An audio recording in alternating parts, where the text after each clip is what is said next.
Mark chapter 14. It was now 2 days before the feast of the Passover and the unleavened bread, and the chief priests and the scribes sought how they might seize him by deception and kill him. For they said, "Not during the feast, because there might be a riot among the people." While he was at Bethany in the house of Simon the leper, as he sat at the table, a woman came having an alabaster jar of ointment and pure nard, very costly. She broke the jar and poured it over his head. But there were some who were indignant among themselves, saying, "Why has this ointment been wasted? For this might have been sold for more than 300 denarii and given to the poor."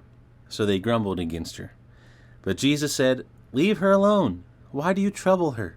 She has done a good work for me. For you always have the poor with you, and whenever you want to, you can do good to them. But you will not always have me. She has done what she could. She has anointed my body beforehand for the burying.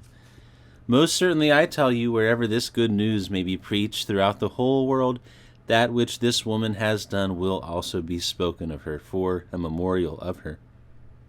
Judas Iscariot, who was one of the 12, went away to the chief priests that he might deliver him to them. They, when they heard it, were glad and promised to give him money. He sought how he might conveniently deliver him. On the first day of unleavened bread, when they sacrificed the Passover, his disciples asked him, "Where do you want us to go and prepare that you may eat the Passover?"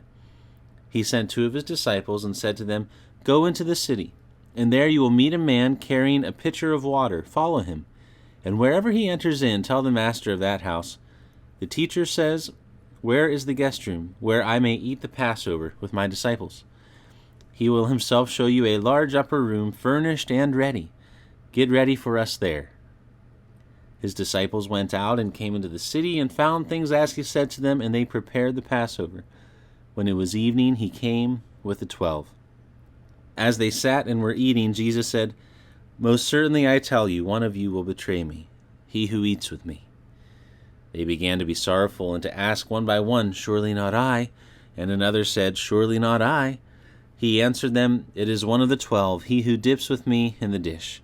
For the Son of Man goes, even as it is written about him. But woe to that man by whom the Son of Man is betrayed. It would be better for that man if he had never been born." As they were eating, Jesus took bread, and when he had blessed it, he broke it and gave to them and said, "Take, eat, this is my body." He took the cup, and when he had given thanks, he gave to them. They all drank of it. He said to them, "This is my blood of the new covenant, which is poured out for many. Most certainly I tell you, I will no more drink of the fruit of the vine until that day when I drink it anew in God's kingdom." When they had sung a hymn, they went out to the Mount of Olives. Jesus said to them, "All of you will be made to stumble because of me tonight, for it is written, 'I will strike the shepherd, and the sheep will be scattered.' However, after I am raised up, I will go before you into Galilee." But Peter said to him, "Although all will be offended, yet I will not." Jesus said to him, "Most certainly I tell you that you today, even this night, before the rooster crows twice, you will deny me 3 times. But he spoke all the more, "If I must die with you, I will not deny you." They all said the same thing.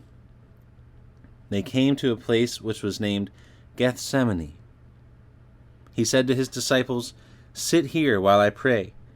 He took with him Peter, James, and John, and began to be greatly troubled and distressed. He said to them, "My soul is exceedingly sorrowful, even to death. Stay here and watch." He went forward a little and fell on the ground and prayed that, if it were possible, the hour might pass away from him. He said, "Abba, Father, all things are possible to you. Please remove this cup from me. However, not what I desire, but what you desire." He came and found them sleeping and said to Peter, "Simon, are you sleeping? Couldn't you watch 1 hour? Watch and pray that you may not enter into temptation. The spirit indeed is willing, but the flesh is weak." Again he went away and prayed, saying the same words. Again he returned and found them sleeping, for their eyes were very heavy, and they didn't know what to answer him. He came the 3rd time and said to them, "Sleep on now and take your rest. It is enough. The hour has come. Behold, the Son of Man is betrayed into the hands of sinners. Arise, let's get going. Behold, he who betrays me is at hand." Immediately while he was still speaking, Judas, one of the 12, came, and with him a multitude with swords and clubs from the chief priests, the scribes, and the elders. Now he who betrayed him had given them a sign, saying, "Whomever I will kiss, that is he. Seize him, and lead him away safely." When he had come, immediately he came to him and said, "Rabbi, Rabbi," and kissed him. They laid their hands on him and seized him. But a certain one of those who stood by drew his sword and struck the servant of the high priest and cut off his ear. Jesus answered them, "Have you come out as against a robber with swords and clubs to seize me? I was daily with you in the temple teaching, and you didn't arrest me. But this is so that the scriptures might be fulfilled." They all left him and fled. A certain young man followed him, having a linen cloth thrown around himself over his naked body. The young men grabbed him, but he left the linen cloth and fled from them naked. They led Jesus away to the high priest. All the chief priests, the elders, and the scribes came together with him. Peter had followed him from a distance until he came into the court of the high priest. He was sitting with the officers and warming himself in the light of the fire. Now the chief priests and the whole council sought witnesses against Jesus to put him to death, and found none. For many gave false testimony against him, and their testimony didn't agree with each other. Some stood up and gave false testimony against him, saying, "We heard him say, 'I will destroy this temple that is made with hands, and in 3 days I will build another made without hands.' Even so, their testimony didn't agree. The high priest stood up in the middle and asked Jesus, 'Have you no answer? What is it which these testify against you?' But he stayed quiet and answered nothing. Again the high priest asked him, 'Are you the Christ, the Son of the Blessed?' Jesus said, 'I am. You will see the Son of Man sitting at the right hand of power and coming with the clouds of the sky.' The high priest tore his clothes and said, 'What further need have we of witnesses? You have heard the blasphemy. What do you think?' They all condemned him to be worthy of death.